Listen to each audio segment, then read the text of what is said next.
be speaking on cricket and well-being.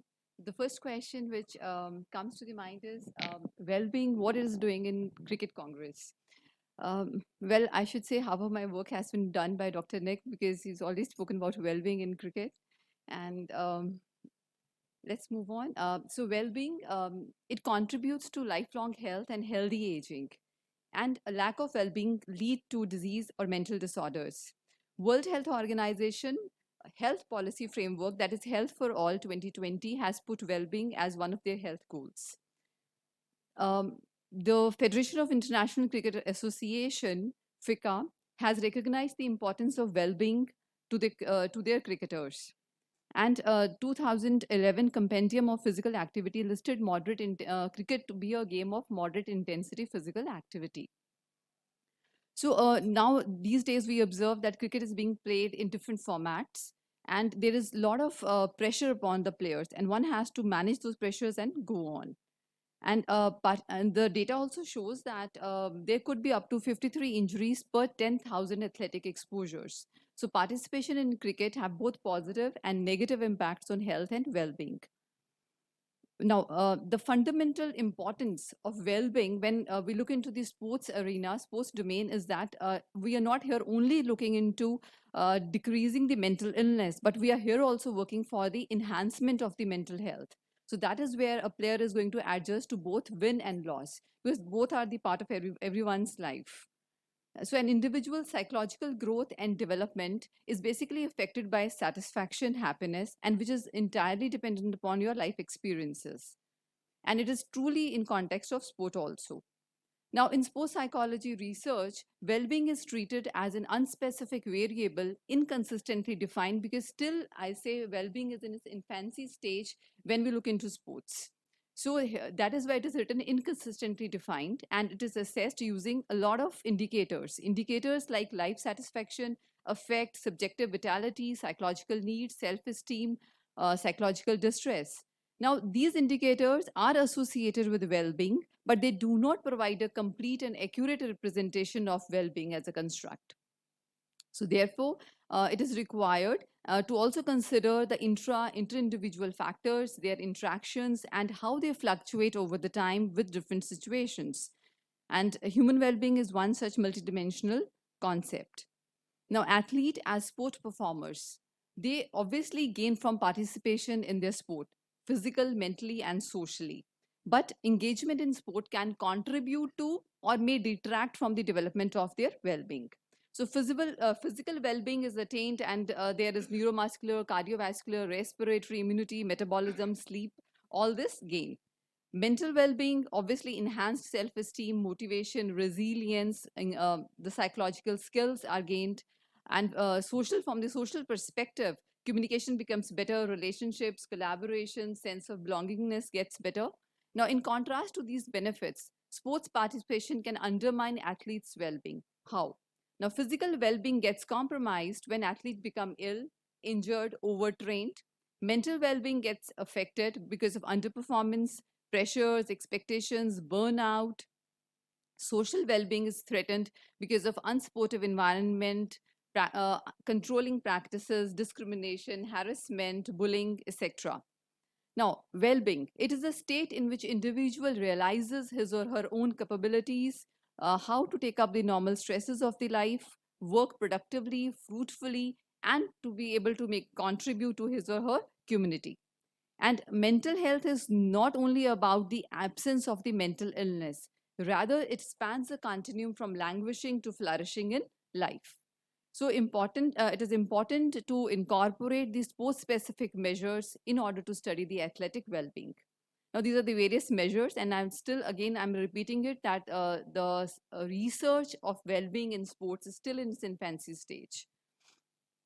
Well-being may help athlete to perform optimally, and it is important to accurately assess athletes' state of mind so that we can effectively support their mental, physical health as well as their performance. And well-being is not simply the absence of psychopathology, but it also reflects optimal physical and psychosocial functioning.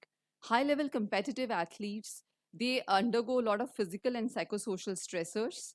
And we all know about functional overreaching, because it is important to improve the physiological characteristics of elite athletes. But if recovery is inadequate, then non-functional overreaching manifest. And well-being is a very good predictor to identify non-functional or NO4.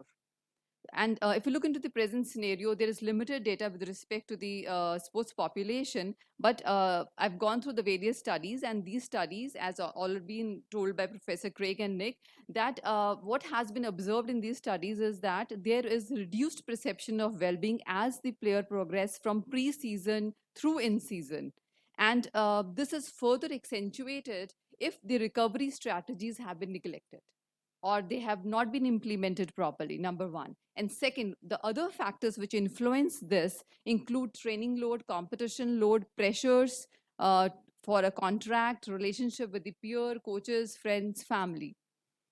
And besides this, competitive anxiety, psychosocial stresses, overtraining, burnout, negative emotional adjustments to sports injuries. Because again, sports injury is an integral part, whether it is training or whether it is competition. So well-being. Now, the theoretical concept behind well-being is that we can describe it basis on two theories or two theoretical concepts, that is hedonic and eudaimonic. So hedonic concept is that well-being is achieved by increasing happiness through striving for pleasurable moments, moving towards rewarding goals in line with individual values and approaching stimuli that increase positive effect. And eudaimonic well-being, it focuses on meaning, self-realization, and it defines well-being in terms of the degree to which a person is fully functioning. And it is associated with resilience, optimism. And if you look into how these two perspectives develop, hedonic and eudaimonic. So hedonic develops on subjective well-being. That is, it is a cognitive process of contentment, satisfaction, or happiness derived from optimal functioning. Whereas it also consists of life satisfaction, happiness. And eudaimonic concept dwells on psychological and social well-being. So if you look into the psychological well-being, it consists of self-acceptance, positive relations, autonomy, purpose in life, personal growth. So personal growth, that is with respect to where are you in your field, with respect to your sport also. And social well-being is all about acceptance, actualization, contribution, social integration. And if you look into the competitive athletes, so well-being obviously is affected by self-determination, coach behavior, athletic identity, psychological skills, coping skills, and their relationships. So well-being helps athletes deal with the diverse challenges they face during their sporting career. Now, what are the various interventions? Now, we do not have any direct interventions to enhance the well-being, but what we can do is those interventions which help an athlete face the obstacles, come out with that better, may directly or indirectly increase the components of athletic well-being. So here I'm seeing the components of the well-being.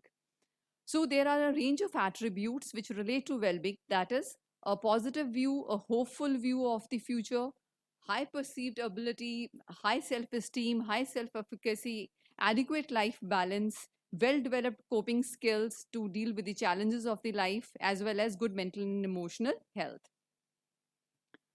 So then again, well-being is also seen with the context with global and sports-specific context.